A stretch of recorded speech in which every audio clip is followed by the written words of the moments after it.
Sud Radio, Berkoff dans tous ses états.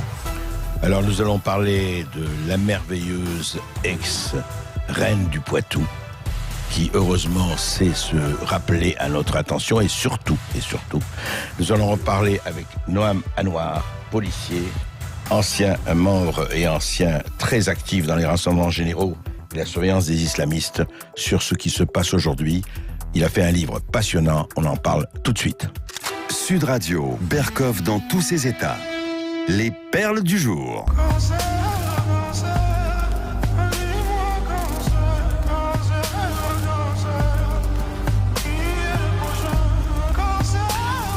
Merveilleuse chanson de... Ah, ça y est. Stromae, je vais vous aider. Vous voyez, j'ai eu une espèce de... Je l'avais pas marqué, Stromae. Enfin, si, on me l'avait marqué, d'ailleurs. C'est une belle chanson sur le cancer. C'est une superbe chanson sur le cancer. Et je voulais dire que, effectivement, il y a 2 jours, Ségolène Royal. Moi, j'aime beaucoup Ségolène Royal. Je la connais depuis longtemps, cette chère Ségolène, qui marchait sur l'eau, qui, vous savez, qui glissait les écrouelles. Et qui était ambassadeur, qui est toujours ambassadeur au pôle Nord comme au pôle Sud. Et alors voilà ce qu'elle a dit chez Jean-Jacques Bourdin. Vous vous rendez compte qu'aujourd'hui, plus d'une femme sur 10 est touchée par le cancer du sein. Et c'est dû à quoi? Donc tous les cancers du sein, c'est ce qu'elle dit. C'est dû aux pesticides. Alors là, c'est fabuleux. Je veux dire que tous les médecins qui ont écouté ça et les cancérologues disaient attendez.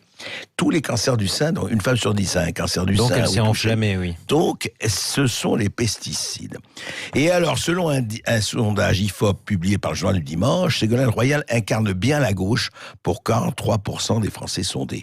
Alors vous savez, j'ai beaucoup de soucis, parce que si la gauche est incarnée par Ségolène Royal, les prochaines élections risquent d'être meurtrières. C'est miraculeux, vous vous inquiétez pour l'incarnation de la gauche. Non seulement ça, vous savez, moi je pense que le sondage IFOP aurait dû être fait chez les pingouins. Oui. Parce que les pingouins sont évidemment les électeurs de Ségolène Royal depuis qu'elle est. On rappelle pourquoi vous dites ça, voilà. C'est ça. Oui, absolument. Donc, moi, je considère, et vous savez, il y a des pingouins de gauche, comme il y a des pingouins de droite, et des pingouins centristes. Donc, j'appelle à un sondage chez les pingouins pour voir la véritable réputation et la véritable popularité de Ségolène Royal.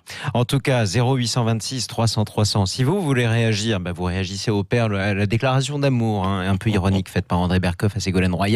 À partir de 13h, on vous donne la parole. Vous pouvez aussi réagir au reste de l'actualité, notamment le scandale de Lubrizol. C'est ce qui se passe à Rouen, notamment. On en parle avec vous à partir de 13h sur Sud Radio. Mais tout de suite, on accueille l'invité d'André Berkoff. Sud Radio, Berkoff dans tous ses états.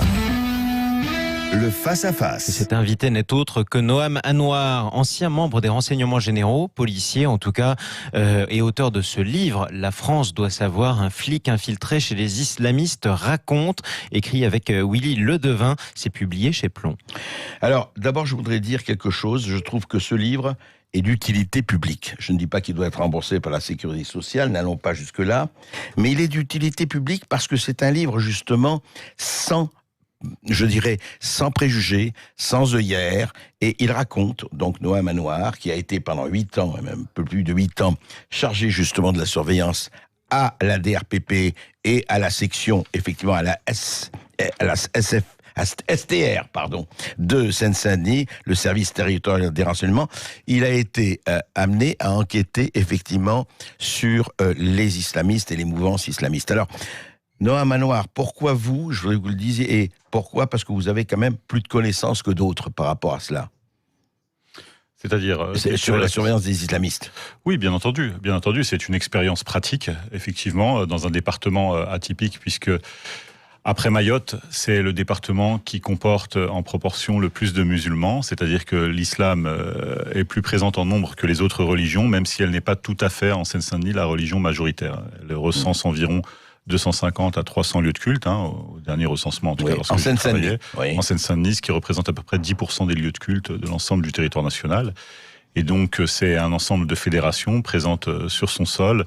C'est également le théâtre de plusieurs attentats, le repli et le refuge de plusieurs organisations terroristes, mais c'est aussi un formidable brassage médiatique, un formidable lieu d'énergie positive. Oui, il n'y a pas que les attentats, oui, bien entendu. Bien sûr. Mais vous savez, en étant gardien de la paix avant tout, naturellement, c'est une paix au service de la majorité des citoyens, des administrés dans le cadre de ce formidable métier que j'ai choisi, c'est un métier de service public.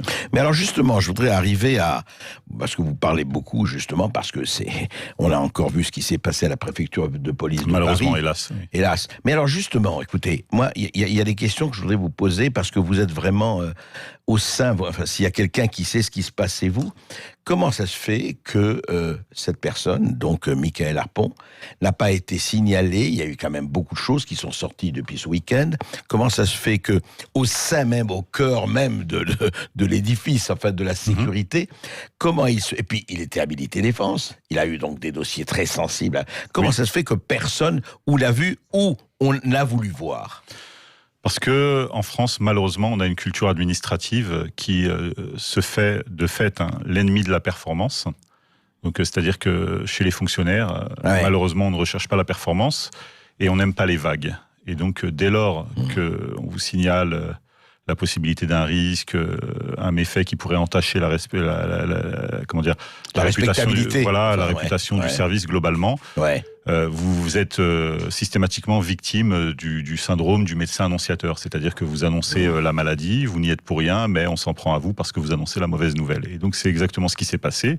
On l'a constaté hier, puisque M. Castaner s'est défaussé sur 2 malheureux gardiens de la paix qui ont eu le malheur de faire un signalement verbal. Et ces fonctionnaires qu'on accuse aujourd'hui de ne pas être allés au bout de leur signalement, alors qu'il aurait été de bon sens de la part des autorités de diligenter une enquête administrative qui aurait certainement abouti à une enquête judiciaire, puisqu'il s'agissait de dénoncer des propos d'apologie de crimes terroristes après les attentats de Charlie et de l'Hypercacher. Et en fait, oui, c'est ça datait de 2015, puisqu'il il a dit que s'il se félicitait et la des réponse attentats, qui figure sur le rapport de la directrice, avec qui je n'ai pas eu l'occasion de collaborer, mais il dit ça s'est produit en 2015, mais ça ne s'est pas reproduit depuis. Comme si c'était une excuse, c'est-à-dire que ça s'est produit une seule fois. Oui. Donc, écoutez, il a tué une seule fois. Il a tué une seule fois et depuis, il n'a pas retué. Voilà. C'est extraordinaire. Mais alors justement, vous parlez dans votre livre, il y a énormément de choses très intéressantes, mais vous parlez de la rivalité et vous dites que beaucoup de choses viennent de la réalité en DRPP et DGSI. Oui, bien entendu. Alors ça a été justement le sens de la nomination de la nouvelle directrice, c'est-à-dire qui avait pris ses fonctions en 2017, Françoise Bilancini, qui a succédé à René Bailly, parce que René Bailly, effectivement, était en compétition permanente avec Monsieur Squarcini, qui était lui à l'époque... DRPP étant la direction des renseignements de la police. Voilà, tout à fait, de la préfecture de police. Oui. Il était le concurrent direct, le rival presque haineux de Bernard Squarcini, qui lui a été à l'époque patron de la direction générale de la sécurité intérieure, puisque les deux, je dirais, co-dirigeaient la DST, l'ancienne direction de la surveillance du territoire.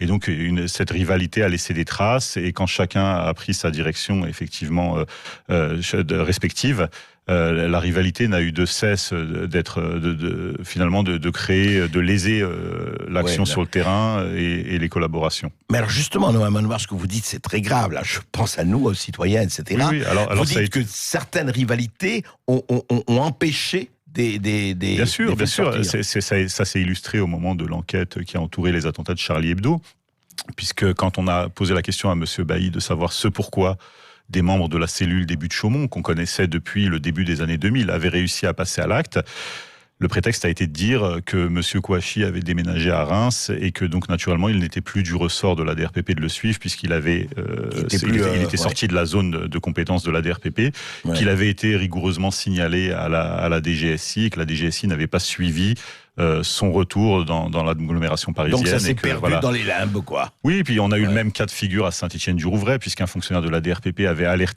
infiltré la chaîne Telegram de Rachid Kassim. On savait avant que Adel Kermiche et monsieur Petitjean allaient commettre cet attentat à Saint-Étienne-du-Rouvray. C'était localisé, c'était pris en photo. L'égorgement du prêtre, c'est ça. Il s'était pris en photo. La photo est disponible chez vos confrères de Mediapart. Il s'est rendu une première fois à l'église. Il a trouvé les portes de l'église fermées et il a prévenu les internautes en disant restez en ligne dès demain, je vais y retourner et vous allez voir, ça va être un spectacle. Et il n'y a pas eu effectivement d'acte préventif.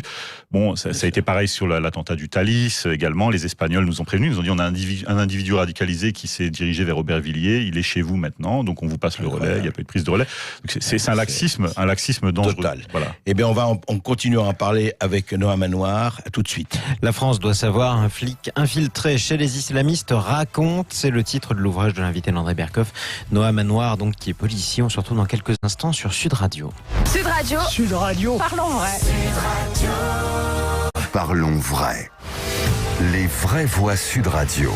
Christophe Bordet. À la une des vraies voix sur Sud Radio, le scandale d'État, la tuerie à la préfecture de police de Paris. Le terroriste islamiste radicalisé s'était réjoui des attentats de 2015 auprès de certains collègues. Personne n'a rien dit à leur question. Radicalisation islamiste dans les services publics. L'État est-il désemparé? 0826 300 300. Débat sur l'immigration également à l'Assemblée nationale aujourd'hui. Question, Macron fait-il du Le Pen? Là aussi, vous êtes les bienvenus. Et puis les vraies voix politiques à 19h après l'attentat à la préfecture. Castaner doit-il démissionner? On vous attend. 0826 300 300. Les vraies voix Sud Radio. Christophe Bordet. Les ormes de Cambras. Qui nous fait découvrir des vins fruités nés sous le soleil? Les ormes, les ormes. Qui nous fait déguster des vins ronds et frais, qu'ils soient rouges, blancs ou rosés? Les ormes, les ormes. Qui nous propose un grand choix de cépages et toujours un vin à notre goût? Les ormes, les ormes. Et où tout le monde se retrouve?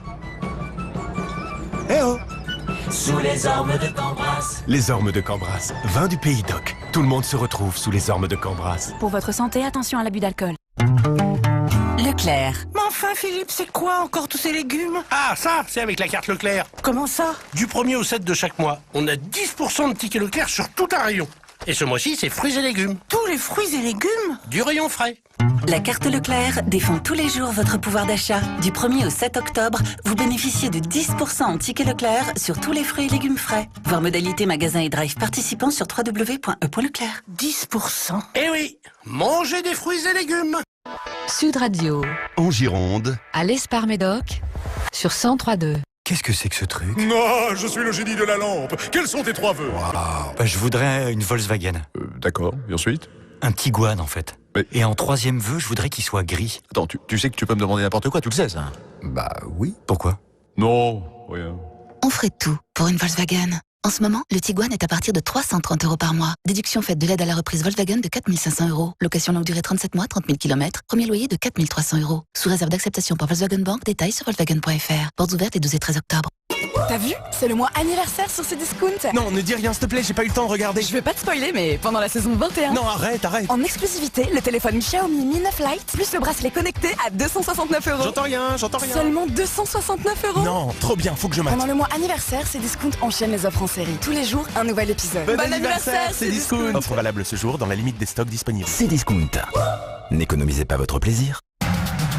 André Berkoff revient dans 1 minute sur Sud Radio.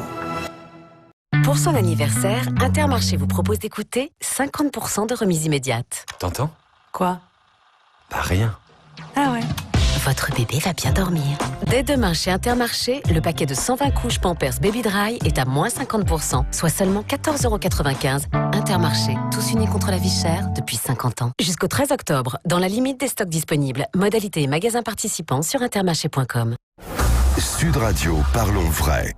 À tout instant, réagissez, prenez la parole. Entrez dans le débat sur Sud Radio. 0826 300 300. Seulement 5 centimes par appel.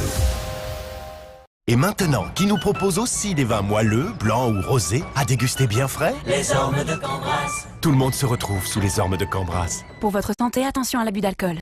Sud Radio, Berkoff dans tous ses états. Le face-à-face. André Berkoff face à son invité Noam Anouar, policier, ancien membre des renseignements généraux et co-auteur de ce livre. La France doit savoir. Un flic infiltré chez les islamistes raconte. C'est coécrit avec Willy Ledevin et c'est publié chez Plomb. Noam Anouar, quand même, c'est hallucinant ce que vous racontez. On le sait, mais vous le dites et on le voit. C'est que quand même, je vous avais rappelé un certain nombre d'attentats ou de tentatives où, la plupart du temps, Saint-Étienne-Rouvray, le Thalys et autres, enfin, on savait, il y avait eu des signalements, etc., et rien n'a été fait. Et là, encore une fois, revenons à Michael Harpon et la préfecture de police, oui. Mais on se dit, mais alors attendez, on est quoi? On est chez les fous? On est chez les schizophrènes? On est chez des gens... Oui, ces critères d'habilitation secret défense, moi on me l'a retiré. L'habilitation secret défense, je le raconte dans mon livre. Ouais. On n'a jamais eu la vraie raison, mais a priori, quand j'observe mon dossier disciplinaire, il semblerait que c'est parce que j'aurais dans mon cercle d'amis un journaliste qui n'aurait pas spécialement le vent en poupe auprès de la place Beauvau, et donc cette amitié semblait un petit peu dangereuse. Voilà, c'est ce que j'ai cru comprendre. Maintenant, effectivement, il faut savoir qu'on a maintenu l'habilitation de ce monsieur, donc de monsieur Harpon, en dépit des propos qu'il avait tenus en 2015. On a également un commissaire de police à la DRPP qui fait l'objet d'une condamnation de 10 mois de prison avec sursis, pour laquelle, a priori, il n'aurait pas fait appel. Donc, il a admis les faits. Il s'agissait d'un vol de numéraire, en l'occurrence. Ouais. Un ancien sous-directeur également, qui a été mis... donc voilà. Ça a été sanctionné, oui. Donc, si vous voulez, globalement, il n'y a pas de logique. C'est-à-dire qu'on a le sentiment d'avoir affaire à des personnes qui vous disent on détient le pouvoir, on fait ce qu'on veut, et toute critique, on va dire, génère les foudres, justement, de l'administration. Par exemple, aujourd'hui, on me menace directement sur la stabilité de mon emploi, mes revenus. Alexandre Langlois également a été sanctionné à la préfecture de police. Syndicat Vigie, oui, bien un an de sûr, suspension. Ma collègue Sabine, également toulousaine, que je salue si elle nous écoute, 18 mois de suspension. Donc, vous voyez, finalement, toutes les vérités ne sont pas bonnes à dire. Mais si j'ai bien compris, ils ont beaucoup plus peur de se faire critiquer que de protéger les Français. Pardon de dire ça, mais c'est un peu ça, quoi. En l'occurrence, oui, c'est ce qu'on pourrait penser au regard des faits, effectivement. Ouais, parce que c'est fou. Et alors, justement, vous parlez... c'est intéressant. Vous parlez alors justement un peu de l'islamisme, et vous dites vous-même, il n'y a pas de problème, vous êtes musulman, vous êtes d'origine algérienne, vous êtes algérien. Oui, absolument, mes parents sont algériens. Moi, je suis, on va dire, un musulman sociologique. En théorie, je suis fonctionnaire, donc je suis neutre. Mais vous êtes français, vous êtes laïque, et voilà. Oui, voilà, mais c'est absolument pas un tabou, effectivement. Voilà. Moi, au contraire, j'aime la France et j'ai choisi de la défendre et de la servir. Pour cette diversité. Vous voyez, certains rêvent du modèle anglo-saxon. Moi, c'est pas mon cas. Si je devais revivre et renaître, je choisirais de naître en France. Voilà. Bah écoutez, ça fait aucun regret là-dessus. Ça fait plaisir, mais c'est très très légitime. Et justement, on a l'impression des gens, d'ailleurs de part et d'autre, qui ont honte de ça, qui ont honte d'eux-mêmes, qui ont un peu la haine de soi. Mais je voudrais revenir en fait à, vous avez constaté, vous en parlez beaucoup, vous dites souvent, et d'ailleurs vous dites des personnes qui se disent islamistes, en tout cas très religieux, etc. Ça cache souvent un business, ça cache souvent des subventions. Ah oui, bien entendu, c'est un marché. C'est un marché. D'ailleurs, vous dites que c'est un marché. Ah oui, bien entendu. D'ailleurs, le représentant, le monsieur Islam de la République En Marche, aujourd'hui, est un ancien jupéiste recyclé, monsieur Hakim El Karoui, qui avait été désigné par Mediapart comme un agent d'ingérence des services tunisiens à l'époque de monsieur Ben Ali. Il s'en est a priori pas défendu. Vous voyez, en fait, personne, en tout cas dans les strates du pouvoir français, ne considère l'islam comme une religion française aujourd'hui. On sait très bien que la majorité des représentants du culte musulman, je dis bien la majorité mais pas tous, sont des agents d'ingérence contrôlés par des États étrangers ou des services étrangers et qui rendent des comptes, qui manipulent l'opinion publique, l'influence, et donc globalement, voilà, la radicalité... Quels États, par exemple? Écoutez, l'Arabie Saoudite pour le salafisme, vous aviez le Qatar qui a largement subventionné à un moment les partis liés aux frères musulmans, Tariq Ramadan, Tariq Ramadan était un agent du Qatar, ça a été révélé par vos confrères chez Nomal Bruno, donc qui est grassement rémunéré, 35 000 € par mois, plus certaines enveloppes à un moment. Vous voyez, voilà... On en a un certain nombre, je vais peut-être pas citer de noms parce qu'on va s'épargner des procédures en compromission justement du secret défense, mais on a des gens qui sont clairement identifiés comme étant des agents, voilà, et pas que de pays musulmans, majoritairement des pays musulmans, Algérie, Maroc, Turquie, Tunisie, etc. Mais on a également des agents étrangers, c'est-à-dire ou parfois qui peuvent aussi cumuler plusieurs casquettes. Mais les Israéliens s'intéressent d'assez près à ce qui se passe en France. Ils nous ont d'ailleurs plusieurs fois infiltrés à la DRPP. Le Mossad. Le Mossad, oui, bien sûr. Ils ont déjà obtenu, par exemple, au moment de l'affaire Ilan Halimi, les coordonnées directes de certains acteurs de ce dossier malheureux. Donc les coordonnées directes, parce qu'il y a des personnes qui avaient fait l'objet de condamnation et qui ont été, par la suite, dont l'identité, la domiciliation a été tenue secrète. Certains agents de la DRPP ont exfiltré ces données au profit, justement, des Israéliens. On a déjà eu aussi des jeux sur les écoutes téléphoniques. Mais alors pourquoi le communautarisme islamiste a pris ? Vous avez le recul, vous avez 8 ans, etc. Pourquoi, à votre avis, je veux dire, vous avez quand même une analyse, qu'est-ce qui a fait que, alors que le problème, je ne dis pas ne se posait pas, mais se posait très différemment, pourquoi il y a eu une espèce de retour d'identité offensive, belliqueux, etc., sur le territoire français ? Déjà par naïveté et par exclusion. C'est-à-dire que clairement, la masse de ce que seraient aujourd'hui les banlieues, les musulmans de France, pour caricaturer, il n'y a pas que ça, mais on a très peu de Saoudiens, si vous voulez, dans la proportion des musulmans de France ou de Qataris. C'est plutôt des gens majoritairement pauvres, de la classe moyenne, inférieure, ou même de la classe populaire. Et d'Afrique du Nord, enfin. Oui, Afrique du Nord, Afrique. Mais effectivement, c'est des gens relativement pauvres, peu instruits, y compris jusqu'à la 3e génération. Donc assez facilement manipulable, parce que démocratiquement une voix égale une voix, c'est-à-dire que quand un riche cadre supérieur du 16e arrondissement va voter, ou un musulman de Montfermeil va voter, si vous voulez, au présidentiel ou aux législatives, une voix égale à une autre. Sauf que la voix peut-être du musulman est moins chère à acheter, puisque naturellement ils sont constamment victimes de tromperies, de manipulations. La question de l'islam est devenue une question centrale à chaque élection. Donc globalement, il y a ça, il y a la consommation, le marché du halal. La viande halal, c'est 5 milliards d'euros annuels. 5 milliards d'euros, le marché annuel. halal, voilà. Donc naturellement, c'est pour ça que M. Hakim El Karoui propose de taxer la viande halal, de créer un impôt islamique sur le territoire français pour pouvoir construire des mosquées. Alors que personnellement, moi, vous le disiez tout à l'heure, je suis musulman, j'ai absolument pas besoin qu'on me construise une mosquée. Je préfère qu'on construise une école pour mes enfants, ou éventuellement un centre médical dans ma ville, une police municipale, vous voyez, mais j'ai pas envie qu'on construise une mosquée, donc je sais pas qui a demandé ça, pourquoi. Donc ça fait partie des questions en fait qui font débat. Le pèlerinage aujourd'hui en France, c'est 5 000 € pour un pèlerinage. 5 000 €. Voilà, un aller-retour en Arabie Saoudite dans un hôtel miteux aux abords de la capitale. Donc tous ces marchés, si vous voulez, le livre communautaire, l'islamophobie, etc. Tout ça, c'est devenu des marchés, des business, et globalement. C'est un fonds de commerce. Il n'est pas rare, vous voyez, de voir des imams, des responsables religieux quémander auprès des services publics quand ils sont en relation avec nos services.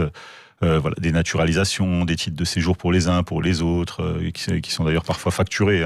Et que justement, vous racontez dans votre livre, c'est intéressant, et que plusieurs hommes politiques, par électoralisme, leur donnent. Ah oui, bien Parce sûr. qu'il y a le côté, comme vous disiez, 3 mosquées, une voix. Enfin non, pardon, une mosquée, 3 mandats. Ça c'est dans le livre de Davé Lhomme, effectivement. Dans Davé Lhomme, une mosquée, 3 mandats, oui. Oui, naturellement. Donc vous voyez bien qu'il y a eu quelques scandales qui ont entouré tout cela. Je l'explique dans mon livre. Alors on a effectivement à un moment mis sur écoute des cibles islamistes. On les appelle les cibles, et on a pu intercepter des communications avec des parlementaires, dont certains ont accédé par la suite à des responsabilités ministérielles importantes, qui manipulaient par exemple des islamistes pour aller perturber les conseils municipaux chez leurs opposants. Carrément, jusque-là. Oui, en leur disant, vous passez comme ça, on a des opposants dans le conseil municipal, comme il faut voter le huis clos à l'unanimité, nos partisans s'abstiendront de voter le huis clos et vous pourrez perturber tranquillement le conseil municipal. Voilà, c'était ce type de consigne.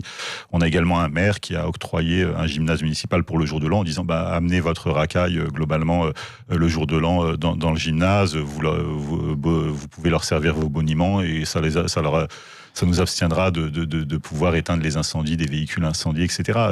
Il se trouve que cette fois, ça a été porté sur la place publique parce que l'un d'entre eux faisait l'objet d'une assignation à résidence. Donc on l'a su. Après les attentats du 13 novembre, les 2 autres étaient fichés S.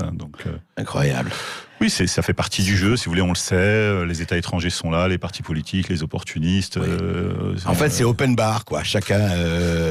Écoutez, vous voyez, c'est gratuit. C'est-à-dire que quand on a, en période d'élection, si vous voulez, quand des élus organisent des meetings politiques, parfois, ils louent une salle, il faut appeler un traiteur, il faut louer de la sono, de la sécurité, etc. Puis les gens fréquentent pas beaucoup les meetings politiques. Souvent, prêcher à des convaincus. Quand vous allez à la mosquée, vous avez déjà la sono. Vous avez la mosquée qui est pleine, 1000, 2000 personnes qui sont là, qui sont administrées dans la ville, pour la plupart citoyens français, qui votent. Il suffit de s'arranger avec le recteur de la mosquée locale, et puis vous avez un meeting gratuit, en fait, globalement. Non, Noir, je posais non pas la question qui fâche, au contraire. Vous seriez ministre de l'Intérieur. Vous êtes ministre de l'Intérieur. Ce qui n'arrivera jamais. On ne sait jamais. Quelle serait, honnêtement, aujourd'hui, compte tenu de ce qui se passe, et y compris la préfecture ou ailleurs, quelles seraient les premières mesures à prendre ? Écoutez, déjà, on va dire globalement, une pénalisation immédiate du trafic de stupéfiants, le nettoyage des rues, des départements, parce que ça gangrène, c'est vraiment un fléau de notre société. Une lutte efficace contre l'immigration irrégulière. On ne peut plus supporter ce qui se passe aujourd'hui aux abords de la capitale. C'est-à-dire des gens qui dorment sur les trottoirs, qui vivent de misère, qui entreposent des décharges à ciel ouvert, etc. C'est déjà redonner sa beauté à la France, déjà dans un premier temps. Ensuite, naturellement, une lutte efficace contre le radicalisme religieux, c'est-à-dire une expulsion immédiate de tous les acteurs de l'islam radical qui ne sont pas en conformité au plan administratif sur notre territoire. C'est-à-dire qu'à partir du moment où on a un résident sur le territoire, on est tout à fait libre de l'expulser au moment C'est plus opportun. On en a parfois même qui se permettent des agressions alors qu'ils ne sont pas en situation régulière sur le territoire. C'est-à-dire qu'on a des islamistes sans papier aujourd'hui sur le territoire français. Merci, vous restez avec nous. Et restez surtout avec nous, Noam Anouar. Je rappelle que vous êtes l'auteur de ce livre, La France doit savoir, un flic infiltré chez les islamistes raconte. C'est écrit avec Willy Ledevin et c'est publié chez Plomb. Restez avec nous, les amis. Vous écoutez Berkoff dans tous ses états. Vous pouvez d'ores et déjà nous appeler au 0826 300 300. Toutes les questions que vous avez envie de poser à notre invité Noam Anouar ou alors même à André Berkoff. À tout de suite sur Sud Radio. Berkoff dans tous ses états. Et oui, et nous parlons avec Noam Anouar et son livre passionnant. Auditeurs, je vous attends, auditeurs de Sud Radio, pour parler de ce qui s'est passé. Allez, 0826 300 300, c'est le numéro qu'a composé Claude, qui nous appelle de l'Ariège. Bonjour à vous, Claude. Bonjour, Claude. Bonjour, André Berkoff, bonjour à tous. Moi, je rappelle évidemment sur ce dont on parle le plus aujourd'hui. Je voudrais dire en préalable que l'émission de Castaner, c'est pas le sujet. Ouais. Moi, je pense qu'aujourd'hui, il faut qu'au niveau le plus haut de l'État, c'est-à-dire au niveau du chef de l'État, on affirme deux choses. On affirme d'une part que la France, elle fait la différence entre ses citoyens ou ses résidents en situation régulière de confession musulmane, qui sont dans un État laïque, qui sont dans un État où les libertés de culte existent, où chacun peut vivre la religion de son choix, mais dans le respect de la culture et des valeurs françaises, dont il ne faut pas avoir peur de rappeler qu'elles sont quand même de filiation chrétienne. Mais ça, c'est pour expliquer comment elles sont. Et puis de l'autre côté, il faut dire que puisque le terrorisme islamique nous a déclenché la guerre, nous sommes en état de guerre contre lui et que la situation de guerre, c'est une situation qui accepte des règles d'exception. Par exemple, un affichage religieux qui est manifestement d'ordre salafiste ou autre, oui. Oui, salafiste, je pense, mais burkini, mais même le voile. Regardez l'histoire de la crèche Babilou, c'est un vrai scandale, parce que une mère est arrivée pour imposer le voile et travailler là-dedans, et finalement la crèche a fermé. Ben non, il faut dire là, c'est règle d'exception. Dans l'espace public ou dans les services publics ou privés, c'est pas possible. Les conducteurs de bus à la RATP, où ils reviennent sur leur position, où ils démissionnent, où on les vire, je crois qu'il faut dire ça. Et alors moi, ce que je voudrais dire, c'est que ça aurait été plus facile de le faire s'il y a 10 ans, quand on a tenté à l'époque d'ouvrir le débat sur l'identité, il n'y avait pas toute cette bande de gens qui ont poussé des cris d'orfraie et qui, croyant défendre ou disant qu'ils voulaient défendre nos concitoyens musulmans, ont en fait été les idiots utiles du terrorisme islamique et ils portent une lourde responsabilité aujourd'hui. Voilà. Bon, Claude, oui, non mais écoutez, on a écouté votre analyse. Noam Anouar, qu'est-ce que vous en pensez ? Est-ce qu'on est en état de guerre ? Franchement. Écoutez, sur le territoire français, on peut estimer qu'effectivement il y a des risques avérés, mais nous ne sommes pas en état de guerre. Globalement, au plan de la sécurité extérieure, oui, nos troupes sont présentes sur la zone irako-syrienne. Non, mais on parle en France. Non, écoutez, on va pas être catastrophiste. Il y a des risques, mais ce qui nous caractérise, nous autres Français, c'est notre goût pour le bonheur, la joie, la vie, les terrasses parisiennes. Et il faut le garder. Au contraire, justement, vivez, citoyens français, menez votre vie et nous nous occupons de votre sécurité. Oui, encore faut-il s'en occuper. Écoutez, c'est un message adressé au ministre de l'Intérieur également. Très bien. Qui sera bien entendu. C'est une bonne précision. Oui. Merci à vous. On remercie Claude, en tout cas, de nous avoir appelé depuis l'Ariège. Et tout de suite, au 0826 300 300, on accueille Cédric qui prend la parole sur Sud Radio. Bonjour Cédric. Bonjour. Oui, Cédric. En fait, moi, je vais revenir sur deux petites choses. La première, c'est qu'effectivement, le silence de la police contre la police a existé au vu de ce que j'ai vécu moi lors de l'affaire des Gilets jaunes. J'ai été interpellé alors que j'avais rien fait de spécifique. J'ai demandé à un des policiers avec qui j'étais en train de discuter, mais faites quelque chose. Il dit non, on pourra rien faire et on peut pas parler contre des collègues, on pourra même pas vous aider quoi que ce soit. Du coup, condamnation, 2 mois de prison avec sursis et puis voilà quoi. Mais au-delà de tout ça, ça me fait réagir également car je travaille dans une société qui fait du transport de produits chimiques et l'ouverture de ces Céveso dont j'ai été visiter 6 la semaine dernière, pardon, on vous entend plus. De rentrer dans la société. Allô ? On vous entend plus là, Cédric. Vous avez dit C, l'ouverture des unités Céveso, et ça a coupé au moment où vous disiez C. Allô ? Vous m'entendez mieux là ? Oui, vous êtes de retour allez-y. En fait, c'est montré patte blanche obligatoire. Et lorsque j'ai été embauché, il a fallu que je prouve que j'avais 0 antécédent sur quoi que ce soit. C'est-à-dire qu'au jour d'aujourd'hui, effectivement, s'il y a le moindre style, le moindre sens qui pourrait être à l'encontre de la société, ils ne vont pas prendre des mesures mesurettes. Non, mais ils vont me virer directement. Eh bien, écoutez, Cédric, c'est très intéressant. Je voudrais redire. Regardez, Noah Manoir, c'est intéressant. Pour les usines Céveso, quand la personne qui doit aller visiter ou inspecter, il doit être absolument casier judiciaire vierge. Ils inspectent et tout. Apparemment, à la police, c'est pas tout à fait le cas. Les habilitations, en fait, sont diligentées, les enquêtes sont diligentées par les services de police à la demande des préfectures, que ce soit pour les services de police, pour les plateformes aéroportuaires, tous les sites sensibles, le commissariat à l'énergie atomique, les centrales nucléaires, etc., les sites protégés.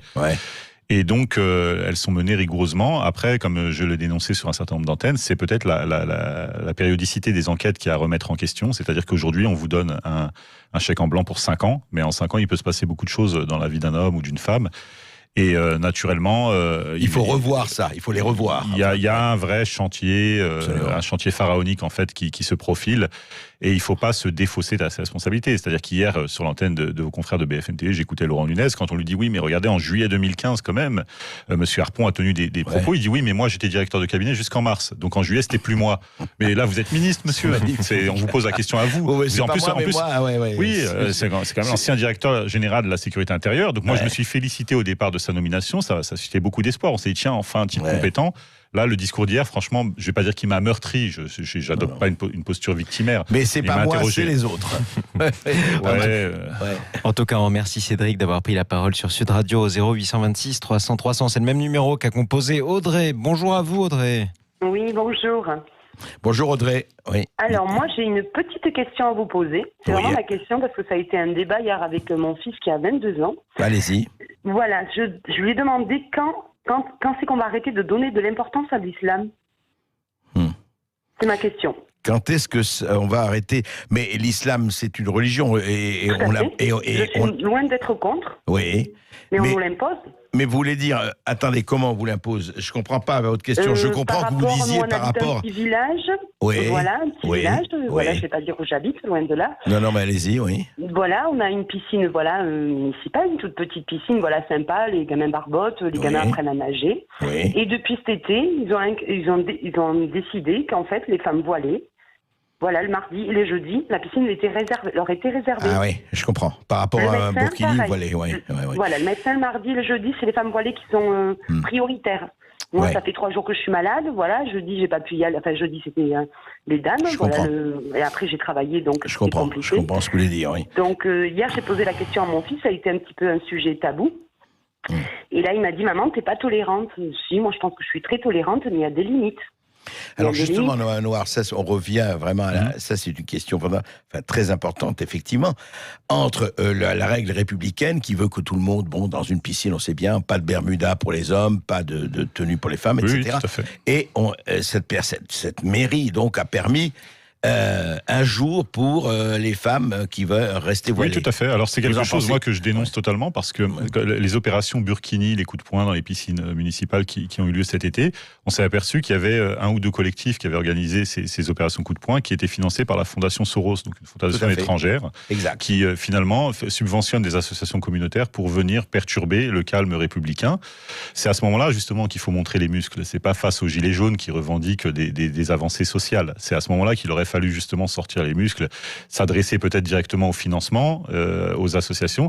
Ça n'a pas été fait parce qu'il y a une forme de lâcheté justement politique, institutionnelle, qui parfois cède du terrain à des organisations qui ne sont absolument pas représentatives. Électoraliste quelquefois, etc. Oui, voilà. Moi, par exemple, je vous l'ai dit tout à l'heure, je suis musulman. Je ne vais pas dire que je suis gentil, je suis pas comme les autres ou quoi que ce soit. Il y a une forme d'islam agressif qui est heureusement minoritaire, mais qui est visible, malheureusement, beaucoup trop. On a fait voter un texte sur l'interdiction du voile intégral. Je vous invite à venir en Seine-Saint-Denis, vous verrez que c'est quelque chose qui prospère. La loi n'est pas appliquée. Et donc, par contre, on va, comme le disait hier le Premier ministre, aller fouiller dans la vie privée du petit gardien de la paix d'origine maghrébine, qui finalement a passé un concours. Vous voyez, moi, quand j'ai passé le concours de gardien de la paix, dans ma famille, jamais personne, moi je suis issu d'une famille ouvrière, mes parents en ont pleuré. Vous voyez, c'était une réussite sociale. Aujourd'hui, on va aller emmerder ces gens-là comme on m'a emmerdé, en me désignant comme musulman, alors que moi, j'ai jamais rien demandé à personne. Voyez, et on va vous désigner, vous montrer du doigt. Et le ministre hier, au lieu de justement d'assumer ses responsabilités en disant oui, on a laissé passer, il y a eu des trous dans la raquette, on a laissé passer des personnes qu'on n'aurait jamais dû laisser passer. On va aller dire, on va continuer à serrer la vis sur ces gens. Vous voyez, toujours se défausser. C'est ignoble. C'est ignoble. Voilà. Je suis d'accord. En tout cas, vous avez eu votre réponse, Audrey. Merci à vous d'être intervenu sur Sud Radio. Et Rio nous appelle également au 0826 300 300 pour prendre la parole sur Sud Radio. Bonjour Rio. Oui, bonjour. Oui, bonjour. Je voulais dire avant tout que les Français aiment leur police. Une certaine police, c'est-à-dire qu'on constate malheureusement qu'il y a une division de la police. Vous avez les policiers qui sont des gardiens de la paix, et ensuite vous avez des policiers, comme les auditeurs disaient, qui sont là pour frapper du gilet jaune, par exemple. Donc, et c'est vrai qu'au lieu d'aller frapper du gilet jaune, il ferait bien d'aller dans les banlieues, refaire retirer les voiles à ceux qui portent le voile illégalement. Voilà. En fait, voilà, il y a du travail à faire. Ensuite, au niveau de l'habilitation, c'est vrai que 5 ans, c'est peut-être trop long. Pourquoi pas faire un contrôle tous les 2 ans? Oui, c'est ce que disait Noam Manoir. Juste, Rio, justement, oui. Noam Manoir, je voulais lui demander, je voulais vous poser cette question, Noam. Est-ce que, au fond, aujourd'hui, il y a policiers, comme dit... Bien entendu. Écoutez, là, aujourd'hui, c'est vraiment un problème de l'institution policière. Ce dont on débat depuis quelques jours, c'est même la préfecture de police qui est un État dans l'État. Moi, je n'ai pas l'impression qu'il y ait le même ressentiment de la population à l'encontre de la gendarmerie, par exemple. Pourtant, moi, je suis policier. Vous voyez, je défends la maison d'en face, si je puis dire. Mais au niveau, par exemple, de la crise des Gilets jaunes, on a eu des débordements, mais de façon extrêmement minoritaire chez les gendarmes. J'ai pas l'impression qu'il y ait cette même haine de la police municipale. La police municipale, c'est une police de proximité qui est organisée par les maires. Quand on a un problème avec la police municipale, on peut aller voir son maire et discuter. Vous voyez, l'organisation de la commune, c'est quelque chose de très populaire chez nos concitoyens. C'est la vraie proximité. Ouais. Et là, aujourd'hui, malheureusement, force est de constater qu'à la place Beauvau, depuis quelques décennies maintenant, quelques années, la police comme l'islam d'ailleurs sont devenus des enjeux de société qui alimentent en permanence le débat public. Regardez, il y a eu des événements à Villiers-le-Bel, là on craint des débordements depuis hier soir. À chaque fois qu'on prononce les mots islam ou police, on a une frénésie ou une euphorie générale justement au sein de la population, de la classe médiatique. Et donc il va falloir rétablir un peu d'ordre, un peu de calme, pas forcément de façon autoritaire, mais il y a quelque chose qui dysfonctionne. Mais il n'y a pas le résultat.